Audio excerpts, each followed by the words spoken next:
Yo guys, welcome to the video. This is Josh or Milky, and in today's video we're going to be doing what I would probably say is the final update to the train character. So first of all, if you've not seen the previous two videos, you will want to check that out if you want to know about leveling this character.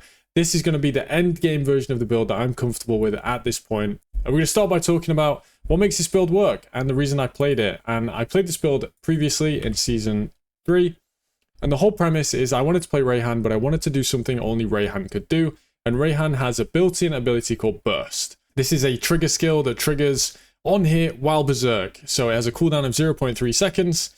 And it's just going to trigger an attack that is based on your weapon damage. So you see 550% of your weapon's damage is dealt to enemies within 3 meters. And this is skill tagged attack, melee, physical, triggered area. So any boosts to these 5 things will apply except for one that I'll mention later. Burst is the key one, and a level 80 hero trait Reverberation turns us into a pseudo cast on crit character, as now our critical strikes have a 100% chance to trigger burst, and this again has a cooldown of 0.3 seconds. It's important that this says cooldown and not interval. This means we can scale it, so we can get reductions to our cooldown in order to bring this lower, and we can trigger burst more often. And what we end up seeing is a burst cooldown of about 0.15, probably to 0.18 seconds. So you're casting it about 6 times per second, which means you need to be able to attack 6 times per second, which brings us firstly to attack speed and cooldown. So your attack speed that is required most of the time will be 100 plus your cooldown divided by 30. This is the attack speed you're going to want to aim for, or slightly less, in order to trigger burst as frequently as possible, because if you have too much attack speed, then your attack will happen just before the cooldown comes back up, and you'll have to wait until another attack is available until the next burst gets triggered. So it sounds more complicated than it is. Just try and get your attack speed as close to that number you get when you enter your cooldown. For me, it's something like 6.2 attacks per second, and I have just about that. As for the rest of the hero traits, Frenzy Furious, this was changed this season, gives us tons of crit rating. We're basically 100% crit capped, so easy on this build.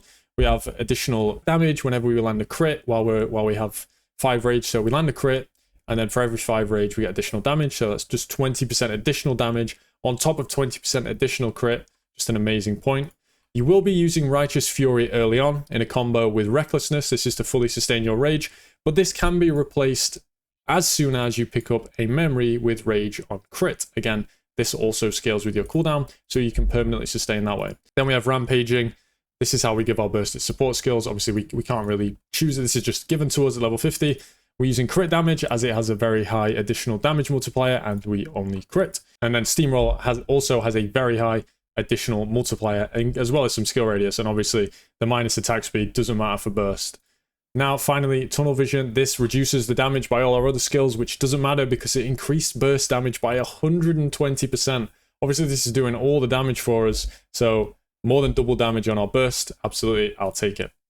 For Hero Relic, the best damage option is actually the 5 open slot Heart of the Ethereal Realm. Good luck getting one of those. Multiple thousands of FEs. Baragon Symphony of Souls with 3 relics open is going to be the gold standard until you have FEs to burn. This is going to give you 18% additional melee damage because you're going to have 3 magic memories engraved. There's just nothing better for Rehan, so 18% from there. That's pretty good. For memories, as we mentioned, you want Rage on crit. Very, very important that you get at least 7 in order to permanently sustain your Rage in combat. Movement speed is very nice for this build, as all we do is run around. So try to get move speed. And then the best modifier for damage is this one you see right here. Additional melee damage for every 1 second the Berserk status lasts. So this can go up to 15% additional damage. That's almost as much as we're getting from our relic alone. And we can get this twice, even 3 times if you want to cut the movement speed. So you can get a ton of damage from your memories on Rehan. Obviously, it has a bit of a ramp up time though.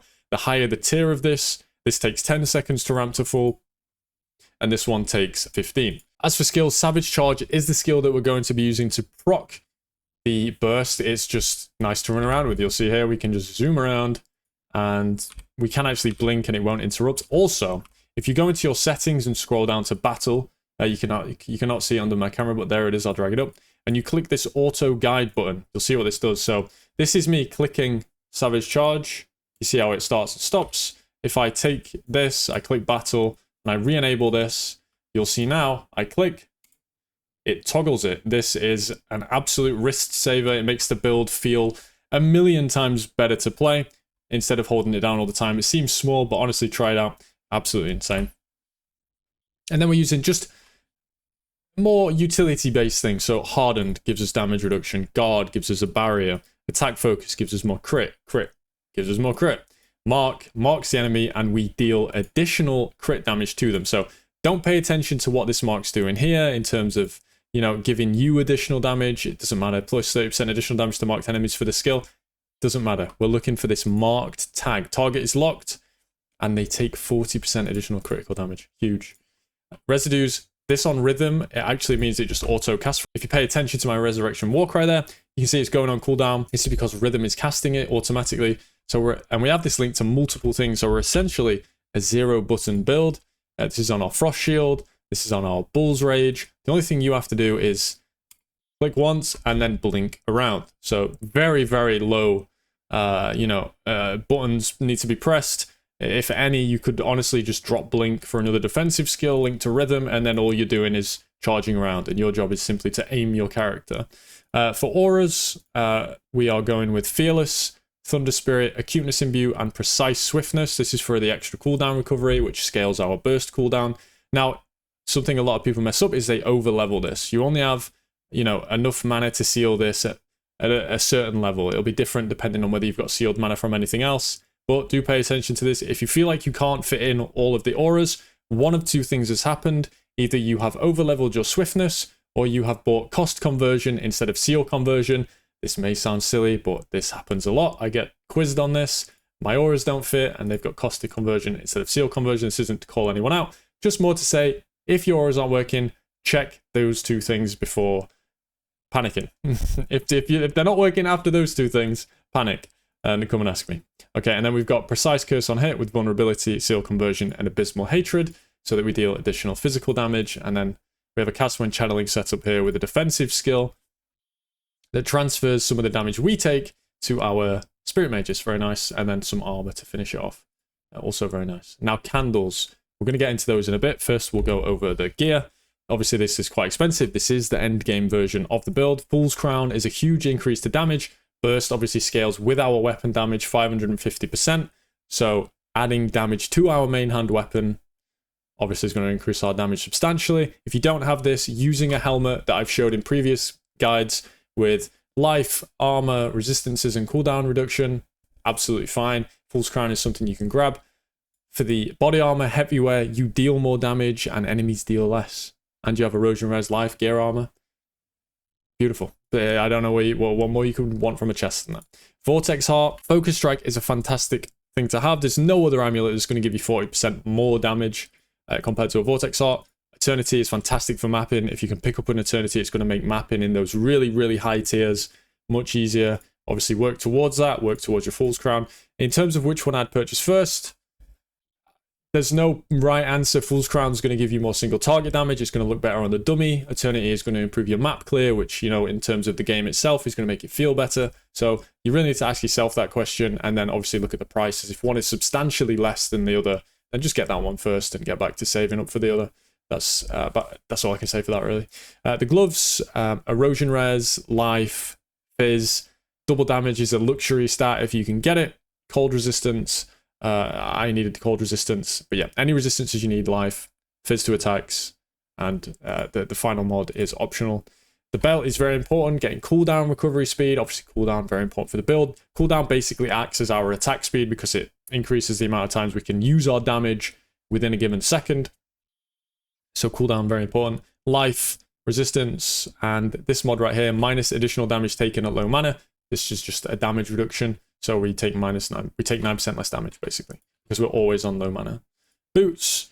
If you can, get a T0 movement speed roll. Obviously, I got very lucky with this craft. I have 4 T1s before even starting targeted processing.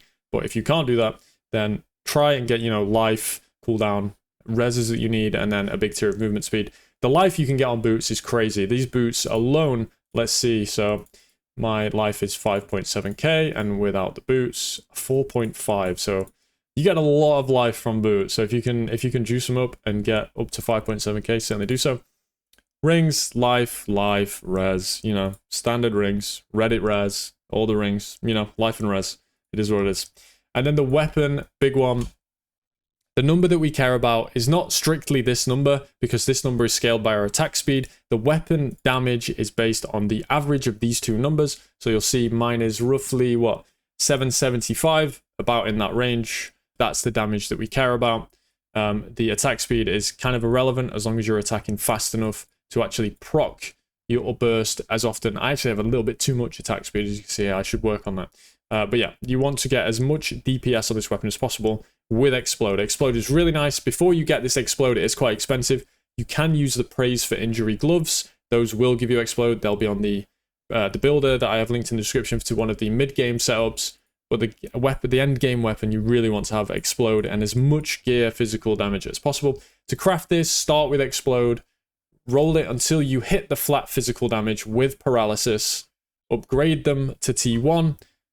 And then you're going to have 2 modifiers with these. So you're going to have 2 good mods, 2 bad mods, and it's kind of a Jesus take the wheel situation. If you happen to have another savable suffix instead of like double dam, because this double dam is kind of a luxury mod. If you have like Fizz, Explode, crit damage, and I don't know, a blank prefix, then upgrade the Fizz and pray that you remove the prefix. If you remove the suffix, then you have to elevate the Explode to try remove the other prefix. And if you remove either of the 2 good mods, well, you shit out of luck and you've got to go again. So it's pretty difficult to craft the best axe, but that is how you would do it. And then you would targeted process, percent gear physical damage, not physical damage. Gear physical damage. Physical damage is an increased modifier. Gear physical damage increases this number. Gear physical damage. I've seen plenty of people link with their axes and they have Fizz. Do not do that. Gear physical damage. And then you could enchant the final mod at Maud in town, and it'll cost you like 5 FEs, and you can go up to 30%. It's much. I'd go for this over trying to slam the hybrid mod on the bench, as it's got a chance to blemish. And then for the remainder, crit dam, and I just YOLO'd it with double damage and got lucky. So that's why I ended up with that. That's the gear. Now for talents, there have been some changes. We've actually gone for instant smash. You'll see critical strikes ignore armor, and since we only deal physical damage, well, ignoring armor means that we fully ignore the enemy's primary source of dealing with our damage, right? So using instant smash is a huge increase to damage. This is the tree. Don't worry about this if you can't see it. It will be linked in the description. I'll slowly go through if you do want to get it from the vid though. There you go. And then we have ambition. This is how we gain fervor, since we're not getting endless fervor in our first talent. Blunt is a good source of paralysis. Now, if you're not getting paralysis on your weapon, you may have to still take blunt and endless fervor. But as soon as you get the hybrid modifier that gives you a chance to inflict paralysis, definitely switch over to this setup with instant smash and ambition, because that's going to be a big increase to your damage. Obviously, blunt no longer matters because we ignore armor, so penetrating it is no biggie. Hair trigger. Now, this is going to bring us to a pretty big topic that is undergone, a lot of conversation. But additional damage of a skill for every points of fervor rating, sure. We just get 60% more damage, and this applies to burst. But now the cooldown recovery speed actually does not apply to burst. The only reason I can think of, and the reason that I've been saying, is this cooldown does not belong to burst. This is your hero trait, it is your cooldown, and you're a big beefy dude, not a triggered skill. So for some reason, if that be the reason, modifiers to triggered cooldown speed do not apply to burst. So this penalty means nothing to us. And then going into Ranger, we have Gravity. This means we can like drag mobs around with us. It's just nice, and it's more damage. And then Impending, so we deal 30% additional damage over, it builds up to that over 5 seconds.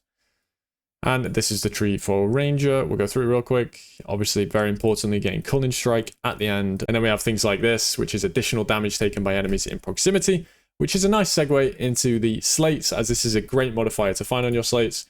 First of all, the pedigree. Rushed is, without a doubt, the best option. Move speed, fantastic for this build. Quality of life, makes you move faster, and deal 35% more damage. Rushed is very, very good for this build. And then for the rest of your slates, it's important to get additional modifiers. So additional damage for weapons, additional damage for enemies in proximity. Any other good mods are fine.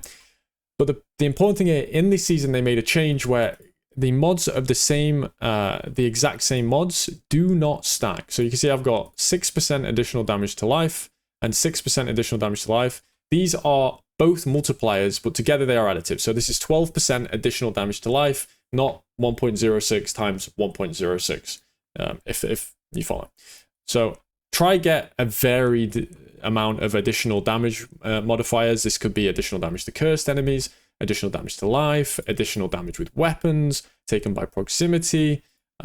We think we have another one, additional damage to life there.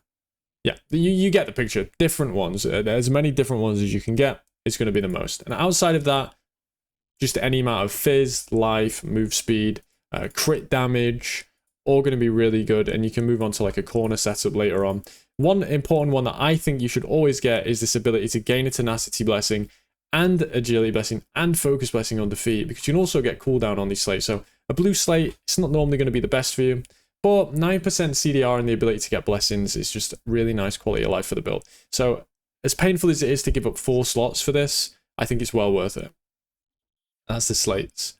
Now, finally, we are going into the candles. So 2% damage, skill area, and movement speed for every enemy defeated recently. That is by far the best mod you can get in terms of clear. It's not going to give you any damage on the dummy, but in terms of gameplay, this is the best modifier in the game that they added this season. I will not hear anything else. It's like having Soul Eater from Path of Exile. You just absolutely zoom. You hit a pack of mods and you zoom. It's so much that I'm actually going to show you it in action right now. So every time you kill a mob, for the next 4 seconds, you will have 2% increased movement speed, and this stacks. Watch me fly. You see how it ramps up as soon as I hit a pack of mobs? Zoom in. And by the way, this is no hands. My guy's doing it all on his own. You know, you don't even need to play the game almost. Just running around, killing everything. And obviously, the more mobs you have in a map, well, suddenly this gets a lot better. So this mod's crazy. I can't even believe they put it in the game. It's just so insane for mapping. But obviously, it gives you no dummy damage, so Pierce kind of goes under the radar. But very, very, very strong. If you alongside this, you want cooldown, move speed, crit damage. Another good mod that you can get combined is right here. Another good mod you can get from combining is here. 40 to 45 physical damage to the main hand weapon. This is the equivalent of half a Fool's Crown almost. So you can imagine how much damage this adds. These are very good to get. Now, how do you get these? You're going to have to combine some candles. And the ones you need to combine are, firstly, for the 2% damage skill area. Let me see if I can find them.